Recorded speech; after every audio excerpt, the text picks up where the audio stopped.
Hello everyone, in this video I would like to talk with you about how I view supply and demand and how I trade them and what's the difference between supply and demand and the middleman. So there is this thing called the middleman. When I used to work as a trader for a private investment firm, the middleman is the order block that is between a higher order block, which basically means that supply is something that's generated on the high, on the maximum of the chart, and demand is generated on the low, on the minimum of the chart. And the middlemen are the order blocks that are created between supply and demand. So in theory, the middleman is the order block that creates pullbacks, while supply and demand that are at maximum or minimum are the ones that are changing the trend direction.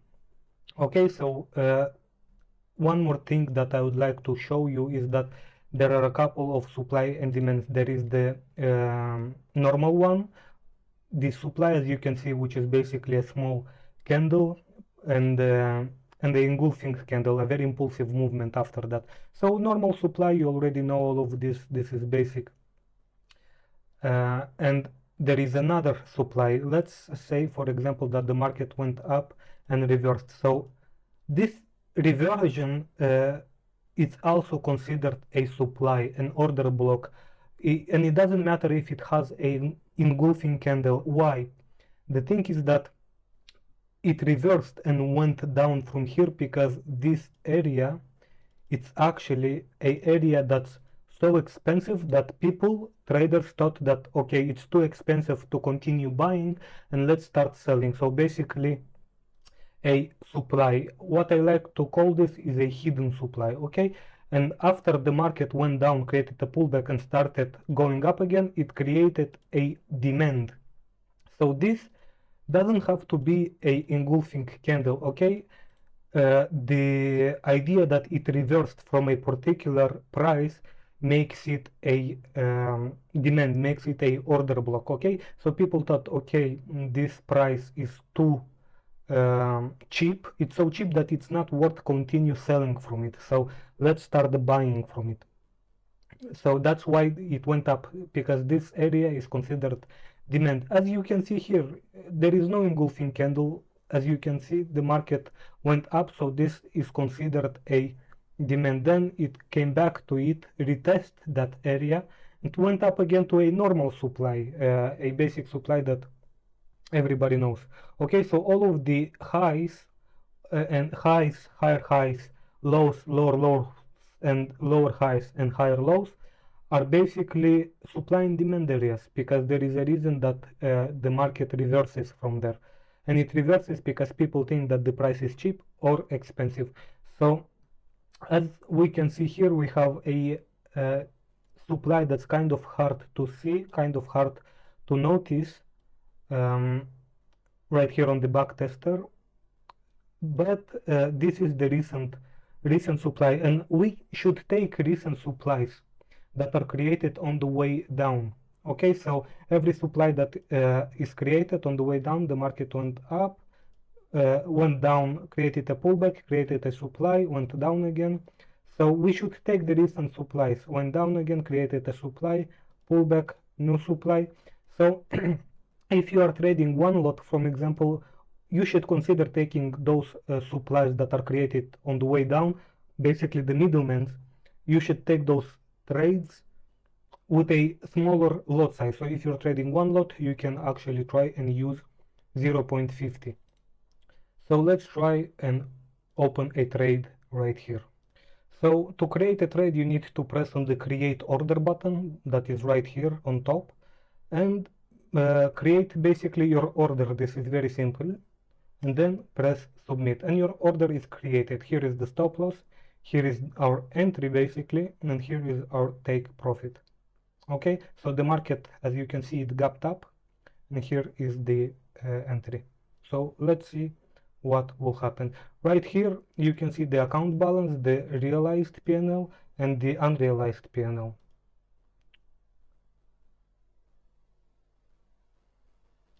Okay, so we can see that the market is moving pretty well in our direction. It started going a little bit sideways, but as we can see, it created a W pattern. You may also saw this pattern on our previous video, so I suspect that the market will continue a little bit forward down. Okay, so this is what happened. We have a little M pattern right here. So I may assume that there will be a pullback or no pullback, but it doesn't matter because we're good in profit. So the unrealized profit and loss is we have a trade that's $2,599. We can open this or we can manage it this way. So here is our trade, here is our history. Open position, close position, we have no history. So I want to close this position before it touches my take profit. So I just close it and then it goes to the close position where I can see my entry, my exit level, and I can see that my account balance grew from 10,000 to 2,000 and almost 600. Okay, so let's close this, drag this down and continue. Let me just slow the play button a little bit so we can manage to see the supply and demands that are created on the way. So we see that there is a little supply created here, but we missed the opportunity. And the market continues very well. It creates sort of like a sideways movement.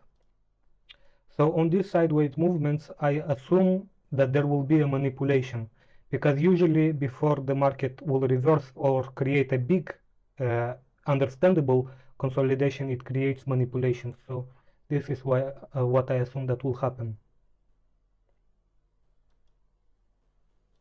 Okay, very interesting. It broke it from the downside, and because it broke it from the downside, because of the Wyckoff theory, I assume that it will create a pullback back up somewhere around the top of the consolidation and then continue moving down.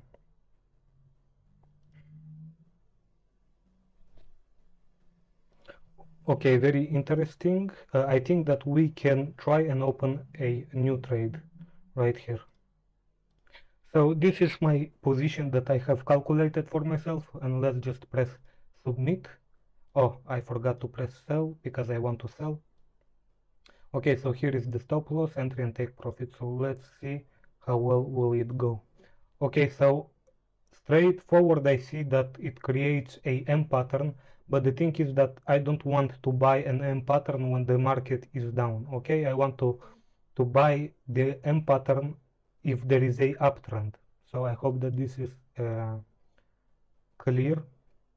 Okay, so here once again the market almost reached our take profit. I don't want to wait for the take profit because I see that the price started stumbling and doesn't go very straightforward, started becoming choppy. So I'm just gonna open my positions. I'm gonna see that I have another open position with a profit of 1,061 bucks. I'm gonna close it. It will move to my closed position. Okay, and I can close this again and continue. Okay, that's very interesting actually. So it created a very interesting demand right here. This will be the usual demand, but I think that the market may not touch it and will actually return to the consolidation that's a little bit above this demand, as you can see right here. So what I'm gonna do is I'm gonna try to take this trade because according to the smart money concept, it should come back to this supply that it created on the way down. So what I'm gonna do is I'm gonna try to take a buy position. Alright, so I calculated my position. This is the entry, stop loss between the lows, not between the lows, under the demand that was recently created, and take profit is at the supply that was created on the way down inside this consolidation.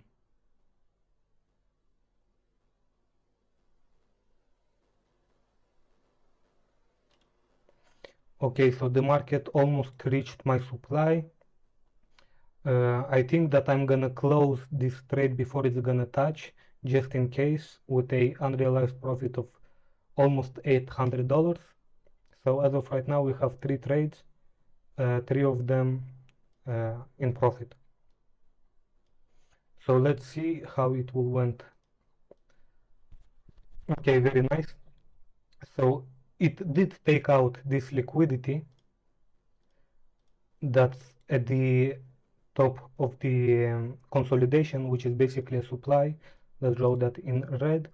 So what usually happens, as you can see, it created a demand zone on the way up and another demand zone. This one and this one is already touched. So I assume that it will break down to this demand zone, because if there's a demand above a demand, I like to take the demand that is cheaper. So I assume that what will happen is a pullback to this supply zone that's hard to see, a new supply zone, and then create kind of a pullback maybe to this demand zone that wasn't touched. Okay, so let's see what happens.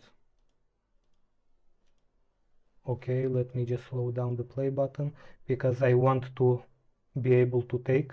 Okay, I want to take a short trade. Why? Because as you can see right here, we have a harmonic pattern, which is a W pattern, and we remember that every time there is a W, we want to actually sell.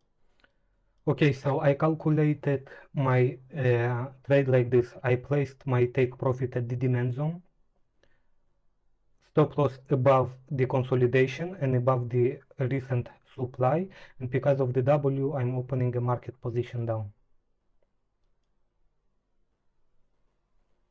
Okay, as we can see, this is our profit, or we can also see it here. Okay, very stable. It actually touched our demand and also created another demand right here. So we can re-enter it, but I assume that there will be a lot of manipulation because usually the price doesn't just touch the supply or the demand, the order block itself. It likes to touch it, move up, and after that create some sort of manipulation before actually moving in a particular direction.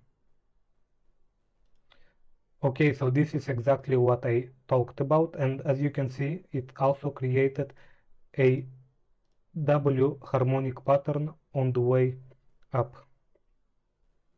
So where can the price actually go?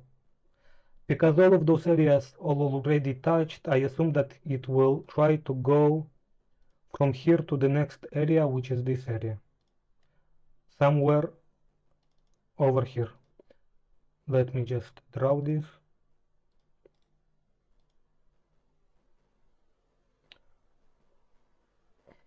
And basically this is a small analysis of how you can use supply and demand to trade what is the middleman and the recent order blocks. And this is very interesting because you can use it for day trades on 15 minutes chart. As you can see in our analytical dashboard, we only took 4 trades, only 4 trades in this video. And because of this, it shows us a 100% ratio. It's because we won 4 trades, and our account balance went from 10,000 to 5,738.